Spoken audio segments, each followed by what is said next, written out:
Magtatapat sa 2026 NBA Finals ang second seed ng Western Conference na San Antonio Spurs at ang third seed naman ng Eastern Conference na New York Knicks. Finals rematch ito 27 years in the making. Sino nga bang llamado, dehado at ang mag-uwi ng 2026 Larry O'Brien title? So down to the last two teams na lang tayo mga kabakets. Maghaharap nga sa 2026 NBA Finals ang New York Knicks at San Antonio Spurs. Rematch after 27 years. Noong 1999 nanalong Spurs sa Knicks in 5 games. Pero ito bagong era na to. Tatalakayin natin ang kanilang performance this playoffs, team stats, key players at sino nga talaga ang llamado at dehado. Well, ang New York Knicks ay ang third seed ng Eastern Conference with 53 and 29 win-loss record. Currently, sila ang hottest team ngayong playoffs, playing out of this world. Playoff record nga nila 12 and 2, 11 straight wins, franchise record. Historic rin ang kanilang dominance, plus 262 point differential sa 11 game winning streak nila. Best in NBA history for any 11 game stretch. Makikita nyo dyan mga kabakets yung mga teams na may largest point differential sa playoffs, karamihan sa kanila ay nakapagkampiyon. So looking good itong New York Knicks. Lahat ng wins by double digits. Rested sila ng gusto. 8+ days ang kanilang pahinga papuntang finals. This playoffs, nag-average itong team na to ng 120 points per game. First sa NBA playoffs yan. Shooting insane 51% from the field. 40% from beyond the arc. Pinapangunahan sila ni Jalen Brunson ng best player ng team, East Finals MVP. Nag-average ng 27.6 assists on high efficiency. Tas OG Anunoby naman ang second leading scorer nila with 19 points per game at 7 rebounds. Isang elite two-way player ng team. Tas Karl Anthony Towns, double-double machine. 17 points at 10 rebounds per game. Tas malagard rin ang kanyang playmaking. 6 assists per game. Tas nandiyan pa sila Mikal Bridges and Josh Hart, mga versatile wings and lockdown defenders. Si Josh Hart, Mr. Do-It-All ng team. Ayan ang core ng New York Knicks. Hindi naman magpapauli ang batang team ng San Antonio Spurs. Nakalusot nga sila sa isang stack na Western Conference. Ang kanilang regular season, 62 and 20. Second sa Western Conference. Playoff record nila so far, 11 and 6. Came back from 3-2 deficit sa Western Conference Finals. I think mas mahirap ang fight nila. Mas maraming malalakas kasi na teams sa Western Conference. Lalo na versus defending champs na OKC. May inexperience nga lang itong Spurs sa deepest stage, pero may elite talent at depth. Nag-average ang Spurs ng 115 points per game this playoffs. Pangatlo yan. Pinapangunahan sila ng rising star na si Victor Wembanyama.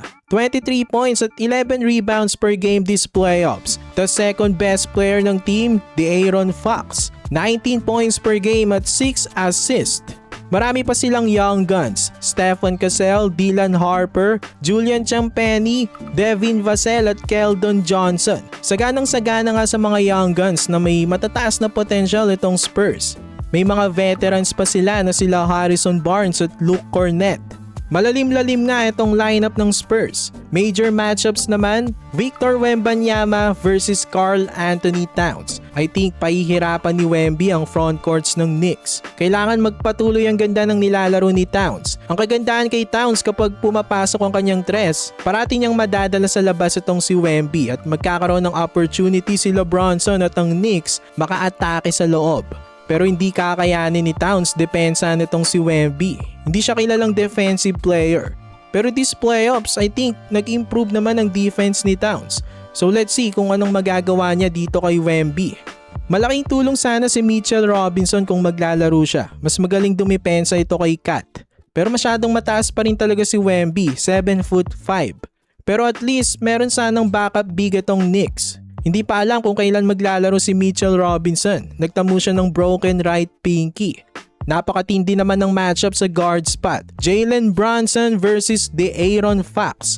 Parehong mga kaliwete, mga elite guards at pareho pang matinek sa clutch. Si Brunson ang best point guard so far ngayong playoffs. Pero itong si Fox, ay isa rin namang mahusay na guard. Marami pa ngang magagaling na guards ang Spurs. Sila Stephen Cassell, Dylan Harper at Devin Vassell. Tindi nga ng guards nitong San Antonio. Makikita nyo naman, puro double-digit points ang ina-average ng mga ito this playoffs. Sa Knicks, decent naman ang mga backup guards nila. Magandang nilalaro ngayon ni Landry Shamet. Shooting lights out this playoffs. Si Miles McBride, Jordan Clarkson at Jose Alvarado. Pero single digit lang ang ina-average ng mga ito this playoffs. Kaya may edge ang Spurs pagdating dito. Pagdating naman sa wings, solid sa Knicks. May OG, Mikal at Hart. Itong advantage nga ng Knicks sa Spurs. Yung mga wings nila versatile. Kayang tumao ng 1 to 4 positions. At hindi mahihirapan sa mga switch. This season, 1-1 ang record ng Knicks at Spurs. Nung in-season tournament, sila rin ang nagtapat sa finals. Panalong Knicks. Pero hindi ibig sabihin nun, Knicks ng liamado. For me overall, kung titignan ng matchup na to, I think close na close naman. Slight favorites ang Spurs. Ang Knicks, underdog pero may palag pa rin naman. Hindi natin pwedeng maliitin ang team na to. Sila nga ang hottest team netong playoffs. Tas sila rin ang may pinakamahabang pahinga dahil puro sweep ang kanilang series. So magandang advantage yan para sa mga players ng Knicks. Pero pwede rin namang kalawangin sila. Maraming analyst ang nagsasabi ang Spurs ang liamado o favorites dito dahil daw sa kadahilanan na mas deeper ang roster nila, may home court advantage, mas mahirap ang fat nila sa Western Conference at may Wemby factor na isang generational talent. Tas masasabi natin, siya ang best player sa series na to. Pero gaya nga ng sinabi ko, ang Knicks ay delikado. May momentum itong team na to. Dahil ba naman masyado nilang dinomina ang Eastern Conference. Unbelievable ang 11-game winning streak nila. Isang historic dominance. Tas well-rested team ito. At mas lamang sa playoff experience. Pwede ngang gumawa ng history ang Knicks kung mag-champion sila. Sila nga ang NBA Cup champions. Sila rin ang Eastern Conference champions. Tapos kapag silang nanalo nitong finals, 3 titles ang makukuha nila sa loob ng isang season. Never pang mangyari yan. Kumbaga sa PBA, Grand Slam na yan. By the way, itong Knicks at Spurs, parehong may feel-am. Si Jordan Clarkson sa Knicks, sa Spurs naman si Dylan Harper. So kahit sinong manalo dito, meron tayong kababayan na magkakampyon. Ang start ng finals ay sa June 4 na, 8:30 AM Thursday sa Pilipinas. So kanino kayo mga kabakets? Sa New York Knicks o San Antonio Spurs? I-comment nyo na yan sa comment section. For more NBA content, ilike nyo lang ating video at mag-subscribe na rin sa JB Buckets.